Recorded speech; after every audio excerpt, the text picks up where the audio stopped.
Trip on the please don't have an accident. Oh, are you all right? Yeah, very good. Very weird getting back into normal life afterwards, yeah. How did you sleep? Because it's always... I didn't very much. In actual fact, I ended up opening the doors in the room and trying to get a little bit more of the outside feel because I couldn't get to sleep. I think you just have a better night's sleep when you can hear all the birds and stuff. Do you know, I actually quite like sleeping in the open, and it was quite difficult to get to sleep last night. And also a lot of things going through your head. You need to build a hammock in your garden. That's maybe that's the thing, yeah. What was the first thing that you did when you got back to the hotel? I just spent a little bit of time with my boys, just chatting, catching up with my boys. My two eldest boys were out here to support me, and it was really nice to spend. And then finding out about all the rest of the family. We all were crying, especially me and Swashy, when we saw you reunited on the bridge. Yeah, it was a big deal. The letters that came in made me really emotional, and during that day, and the last 2 days I was having a really tough time of it, and I'd kind of at one stage reread the letters and kind of had to bury my face in the pillow and hide for a little while because I didn't want the cameras to see me being emotional. So, and then when I saw him on the bridge, it was just really, really big. Oh, well, it was so nice to see. Yeah, that. It was lovely. It was lovely to see your vulnerable side there, Nick. Yeah, well, I did in camp. I kind of felt I had to keep up that thing for to keep everybody going and things. Yeah, because you were a father figure to James and Malik. Well, that's very lovely of them to say. They're both actually are really, really fine young men and really honourable young men and determined, and but Malik just needed to eat. He needed to get out and eat. He came out and ate 14 meals in the first day he was out. Oh no! When he came in and I said, "What was the first thing you ate?" He had a list. I was thinking, we've got a break restriction. You honestly don't realise how much weight you lost. I lost 14 kilos in 19 days. You didn't even have that to lose, did you? Almost a kilo a day I was losing in here. It's absolutely... Because what you don't see is the up and down the hill and... Yeah, it's really hard work. Yeah. That explains why you look so good in those red budgie smugglers. Well, we've got to talk about those. OK, so... No, I have to explain this, because that was one of the first things my boys said when they go, like, Dad, seriously, what the hell? So, I made the mistake of taking in white underpants, and the trouble is the red trousers and shorts that we wear are actually dyed red by the programme. They're not naturally red. So the first time you get wet, it dyes all of your underwear. So I was wearing underwear that I'd been in a car accident, so I couldn't wear any of my underwear anymore.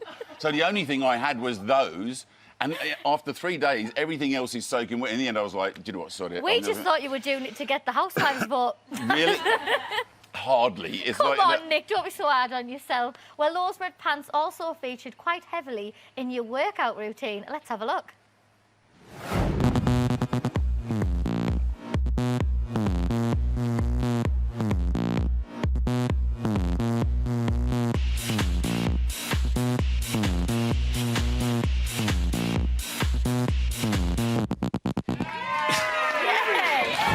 How did you find the energy?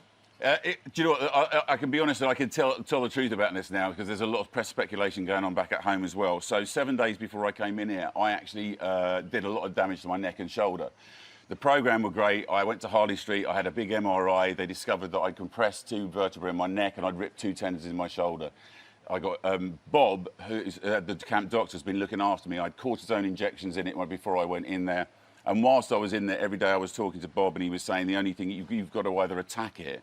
So the exercise... So that's why you did all of the... And the other reason why I would go and sit in the pool was that pool is freezing, but if I could... It would be nice. It's like an ice bath. Well, I didn't want to take an ice... He said, look, I can give you an ice pack, but then everybody at home would know that I had an injury, and I didn't want anybody at home to know I had an injury. Do you know what, though? You smashed the trials and the challenges. Yeah, you were amazing. That's very kind. The thing at the end was that in the last 2 days, I just wasn't handling it. Honestly, watching, we wouldn't have known, because one of your standout moments in the jungle was when you were downing the drinks at the rancid rates. Let's remind ourselves of that magic moment.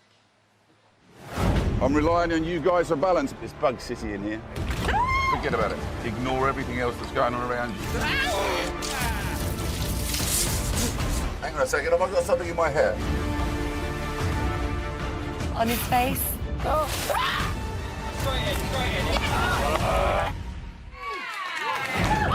Nothing seemed to frighten you at all. I like the animals. I like the spiders. I like the snakes, particularly. I went in the box once and they put this beautiful yellow and white python on me. And I was getting the stars out, and I realised I was going to do it in time, so I slowed down a little bit because I wanted to have a look at this amazing I think snake you're the that was only person that's ever done. I really... Because the thing is, I kind of thought I liked the animals before I came in, but as I said at the time, you know, even Attenborough, if you pour a bunch of spiders over, you don't quite know how you're going to react. Yeah. But actually, I just thought they were amazing, and I was really keen as well, and I was really proud of James when we did the thing where they put all the spiders wherever, and he was frightened. But at the end, when they said, you can get out, they said, both of us said, oh, we're not going to move until you take the animals out because we don't want to damage the animals. And so the animals were taken out first, and trying careful to look after the creatures as well, because they're amazing and beautiful. They're if you look at so them. beautiful. They are really. And you were camp leader in there. We've got to talk about that because you were voted by the public. That was really lovely of them. It was lovely of them to vote me camp leader, but also possibly the worst thing they could have done because I wasn't then allowed to do anything. Oh, but it was lovely because then you chose Anne as your deputy and we got to see a fart in your face, Nick, which goes down as one of the top I'm a celeb moments, I've got to say. What made you pick Anne? Well, two reasons. One is I thought, actually, because there were better beds up there, she'd get a good night's sleep, which was really important. A part of the whole camp looking after Anne to make sure that she came through. We wanted to get her to the voting point. And the second point was actually, unlike a lot of the people who are shouters and screamers in there, she's a watcher and a listener. And so when we actually had this discussion about camp duty, she knew things about people that I didn't. So, for example, she said, John wants to have a go at cooking. Yeah. So I was like, oh, I didn't know that. So I think the thing that we got from your experience in there is you did put like yourself back. You put everyone else before you. Like when you give Anne the pillow and all, and you were making things in camp constantly. Did that not get tiring? Because you are really tired in there, but you just always. No, the two things. One is that doing things kept my mind off the shoulder thing, so that kept me busy. The other thing was everybody. I don't want people to get the idea that I was looking after everybody. Everybody looked after me, and actually having Anne to talk to about history and things. James was just amazing, and the thing I would say is, I know it's very easy in these programmes that the shouters and the screamers are the ones that are, you know, people go like, oh, that's great entertainment. But people like James and Harry, who aren't as loud, but are the most honest, most straightforward, loveliest people in the world. Oh, and I want the audience at home to know that too. Say, honestly. So nice of you, Nick. I didn't do that.